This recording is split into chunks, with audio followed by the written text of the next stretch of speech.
Tiba-tiba, out of nowhere, muncul satu laki-laki dan dari jarak dekat dia langsung dar-dar ke kepala dan tubuhnya Bobby.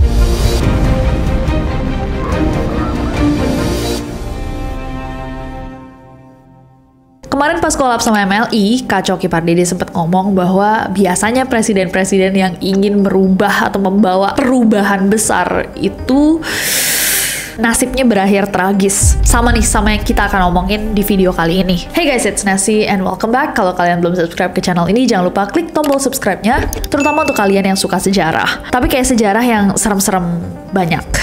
Storytelling kampanye politik yang berujung tragis, episodenya Robert F. Kennedy. Seseorang yang cukup idealis mengadvokasi untuk kaum miskin, hak asasi manusia, menentang diskriminasi, mendukung kaum minoritas, yang nyawanya ternyata nggak lebih baik guys daripada kakaknya sendiri, yang pastinya juga nggak asing buat teroris, John F. Kennedy. You remember what happened, right?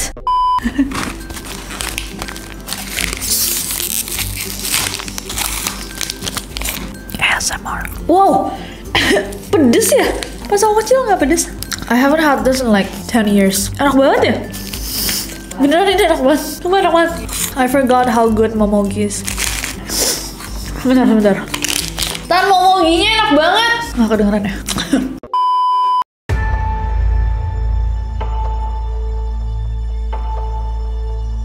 Robert Francis Kennedy ini, nama panggilannya tuh Bobby guys. Kita panggil aja dia Bobby. Dia lahir di Brookline, Massachusetts pada 20 November tahun 1925. Ayahnya, Joseph Sr., kita juga sempat bahas di video yang ini, adalah seorang pengusaha kaya. Sedangkan ibunya, Rose, itu adalah putri dari wali kota Boston. Jadi kalau kalian lihat dari bloodline-nya aja, emang nggak heran sih kalau mereka anak-anaknya tuh masuk ke politik. Dan nggak heran juga bahwa Robert itu dibesarkan bisa dibilang super privileged. Sangat-sangat berkecukupan. Nah, saat papanya mereka itu jadi duta besar Amerika Serikat untuk Britania Raya, seluruh keluarganya Bobby itu dibawa ke Inggris. Nah, sama seperti di Amerika, pas pindah ke Inggris pun, karena keluarga ini tuh bisa dibilang charming, cakep-cakep, mereka juga mendapatkan atensi di media. Sampai akhirnya mereka balik lagi ke Amerika di tahun 1939, karena pada tahun-tahun itu guys, ada ancaman untuk Perang Dunia Kedua. Nah, pas balik ke Massachusetts, Bobby lulus dari sekolah persiapan Milton Academy, terus dia melanjutkan sekolahnya di Harvard. Setidaknya bukan cuman uangnya guys memumpuni, tapi juga otaknya ya. Dan berarti keluarga mereka emang benar-benar berpendidikan atau menghargailah edukasi. Nah, kalau kalian ingat di video kutukan Kennedy, kita sempat bahas bahwa kakak pertamanya Bobby, si Joseph, itu saat Perang Dunia Kedua. Nah, pas kakaknya meninggal, Bobby itu buat satu keputusan guys, dimana dia akan meninggalkan Harvard untuk ikut di Angkatan Laut. Di 1946 dia kembali ke Harvard dan 2 tahun kemudian dia baru lulus dengan gelar ilmu pemerintahan. Selama 3 tahun nih setelah dia lulus, Bobby itu menghabiskan waktunya untuk mengejar gelar hukum di Fakultas Hukum University of Virginia. Dan selama waktu itu dia tuh bertemu dengan seorang wanita yang akhirnya dinikahinya, Ethel Skakel. Tahun 1951 adalah tahun produktif untuk Bobby guys, karena bukan aja dia lulus dari sekolah hukumnya, dia juga lulus ujian pengacara Massachusetts. Setelah lulus, Bobby bergabung dengan Divisi Kriminal Departemen Kehakiman Amerika Serikat, tapi di 1952 dia mengundurkan diri untuk memimpin kampanye senatorial dari kakaknya, John. Yes, JFK. Tahun 1953, Bobby jadi penasehat untuk Senate Subcommittee on Investigations di bawah Senator Joseph McCarthy. Baru 6 bulan di posisi itu, Bobby kembali meninggalkan posisinya karena dia keberatan dengan cara penyelidikan yang tidak adil yang dilakukan oleh Senator McCarthy. Setahun kemudian, Bobby bergabung dengan Senate's Permanent Subcommittee on Investigation sebagai penasehat utama untuk minoritas Demokrat. Dan pada saat itu, Bobby benar-benar dapat perhatian masyarakat, guys. Kenapa? Karena Bobby ini, guys, berbeda sama banyaknya politisi pada saat itu, dia tuh memfokuskan dirinya untuk membantu kaum minoritas agar mereka bisa mendapatkan hak-hak yang sama di Amerika Serikat. Nah, di bawah kepemimpinan dari Senator McClellan, Bobby diangkat akhirnya menjadi penasihat utama untuk Senate Select Committee on Improper Activities in the Labor of Management Field. Coba kalian bilang itu 7 kali. Nah, pada saat itu Bobby berhasil guys untuk membongkar satu kasus korupsi dari pemimpin Serikat Buruh Teamsters Jimmy Hoffa. Nah, di tahun 1960 kakaknya Bobby, si John JFK, itu mau jadi presiden. Akhirnya Bobby sekali lagi mengelola kampanye kakaknya itu. Dan ketika John akhirnya menang, Bobby pun diangkat menjadi Jaksa Agung Amerika Serikat dan menjadi salah satu penasehat kabinet terdekat JFK. Gila juga ya. I mean, nggak tahu deh ini keren atau enggak, bahwa penasehat kabinet terdekat kakaknya tuh adiknya sendiri gitu. That's kinda cute, tapi kayak dinasti politik kah? Jadi ini nggak bisa dibilang dinasti politik karena emang Bobby itu juga sekolahnya itu gitu. Dia mendalami dan juga punya expertise dalam bidang ini. Jadi ketika dia diangkat sebagai salah satu penasehat kakaknya, ya nggak bisa dibilang salah juga. Malah it's kinda sweet gitu bahwa kakaknya butuh dia untuk memenangkan dan juga menjalankan mandat yang diberikan pada dia. Kalau menurut kalian gimana guys? Coba komen di bawah. Nah, tapi guys, di tahun 1963 kalian yang udah nonton video ini pasti tahu apa yang terjadi. Dan video ini juga sebuah tragedi yang sangat mengerikan menimpa keluarga Kennedy dengan John yang pada saat itu masih menjabat sebagai Presiden Amerika Serikat dihabisi nyawanya oleh orang yang katanya Lee Harvey Oswald, tapi kita nggak benar-benar tahu. Tapi itu teori konspirasi yang nggak boleh kita bahas di storytelling, ya kan? Anyways, ini adalah tragedi yang besar banget buat Bobby juga dong pastinya ya. Dan karena hal itu, akhirnya dia mengundurkan diri sebagai Jaksa Agung dan mengumumkan niatnya untuk mencalonkan diri sebagai senator. Setelah melewati berbagai proses, akhirnya Bobby pun berhasil terpilih menjadi senator dari kota New York. Dan selama masa jabatannya, Bobby tetap aja guys melakukan advokasi untuk kaum miskin, hak asasi manusia, serta menentang diskriminasi. Masih dengan core values-nya, idealismenya Bobby sebelum apa yang terjadi pada kakaknya terjadi. Jadi bisa dibilang dia lumayan fearless ya, kayak berani banget. Udah ngeliat apa yang bisa terjadi sama kakaknya, dia masih kayak, itu musibah. Saya akan terus memperjuangkan hal-hal yang patut diperjuangkan. Sampai akhirnya pada tahun 1968, satu keputusan Bobby yang cukup mengejutkan adalah bahwa dia memutuskan untuk mencalonkan diri menjadi Presiden Amerika Serikat.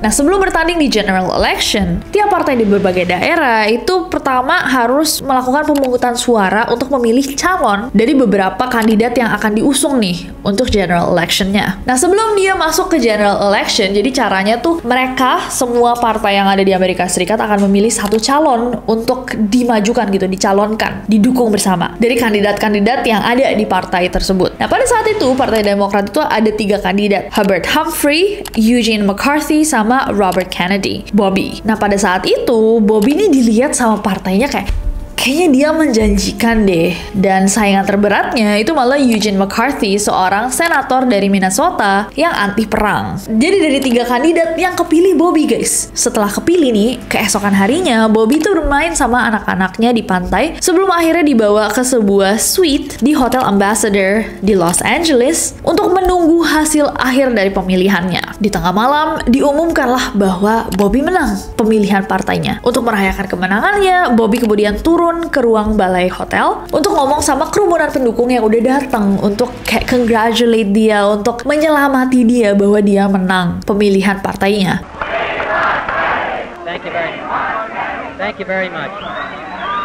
Who pitched his 6th straight shutout tonight, and I hope that we have as good fortune in our campaign. Could I express my appreciation to a number of people? First to Jess Unruh for all that he did, first getting me into this.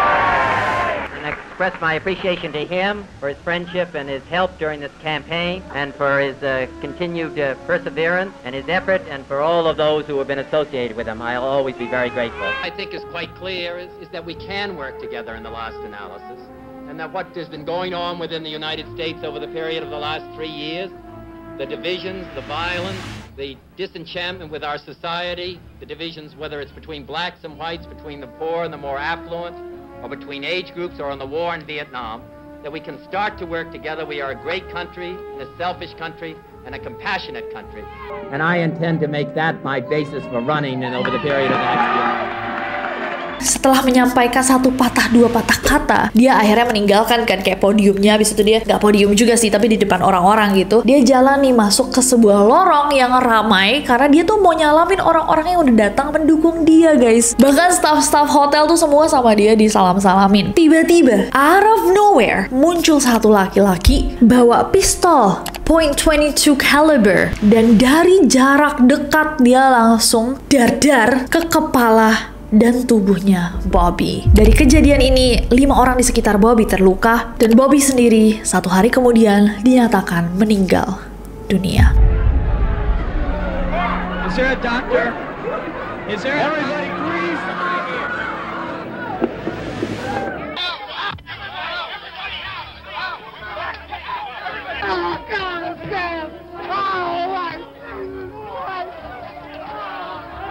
Polisi langsung menangkap sang pelaku penembakan dan ternyata dia adalah Sirhan Sirhan. Sang pelaku bahkan kayak terang-terangan bilang, iya emang saya.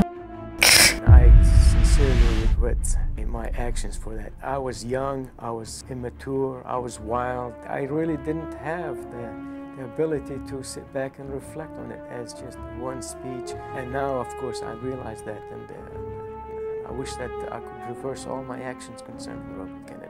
Because to me, he was my hero, he was my champion, he was the protector and the defender of the downtrodden and the disadvantaged, and I felt that I was one. And to have him say that he was going to send 50 Phantom jets to Israel to deliver nothing but death and destruction on my countrymen, that seemed as a story were a betrayal, sir. And it was sad for me to accept, and it was hard for me to accept. All my hopes were focused on Robert Kennedy. Tapi anehnya, pas diinterogasi sama polisi, Sirhan tuh tidak bisa menceritakan detail kronologi dari tragedi yang dia buat. Selain itu, setelah dilakukan berbagai penyelidikan, ditemukan bahwa banyak banget kejanggalan antara pengakuannya Sirhan sebagai seseorang yang mengaku menghabisi Bobby dengan temuannya polisi. Salah satunya adalah bukti hasil otopsi yang menyebutkan bahwa Bobby itu dari belakang dengan jarak dekat. Padahal pas kejadian, Sirhan itu ada di depannya Bobby. Kejanggalan-kejanggalan lainnya kita nggak bisa bahas di sini karena ini bukan neror teori konspirasi. Tapi kalau misalkan kalian mau kita bahas, teori konspirasinya nggak kalah gila sama videonya JFK. Tapi kalau kalian mau kita bahas teori konspirasinya, boleh banget di request untuk neror conspiracy theory. Tapi balik lagi ke storytelling, ini adalah yet another catatan sejarah lainnya yang menunjukkan seberapa mengerikan dunia politik. Banyak orang yang mampu melakukan hal-hal di luar nalar untuk kekuasaan, uang, jabatan, dan to be honest guys, isn't it scary? Di masa-masa kampanye ini, sekali lagi aku ingatkan, ayo kita kawal bersama-sama pemilihan presiden dan wakil rakyat kita. Dan mari kita berdoa agar tidak ada hal-hal buruk yang terjadi selama masa kampanye dan semuanya berjalan dengan lancar sampai kita mendapatkan presiden baru. Gimana guys sejarahnya Robert Kennedy ini? Apakah setelah mendengar cerita panjangnya kalian yakin bahwa ternyata kutukan Kennedy kayaknya beneran ada deh? Atau ya bener sih kacau kipar dede bahwa biasanya pemimpin-pemimpin yang ingin membuat perubahan terlalu berani, terlalu sulit dikontrol, menjadi sasaran empuk untuk ancaman. Coba kalian komen di bawah, request siapa lagi yang kita harus bahas di Historytelling, sejarah apa, just let us know. Dan jangan lupa subscribe karena aku gak sabar untuk ketemu kalian lagi. Bye-bye.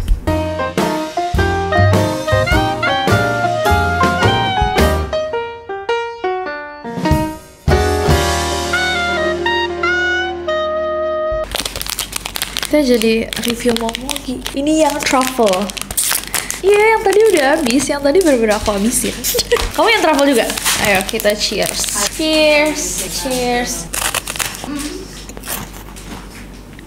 Enak. Aku tetap tim jagung bakar pedas. Itu enak. Ini enak juga.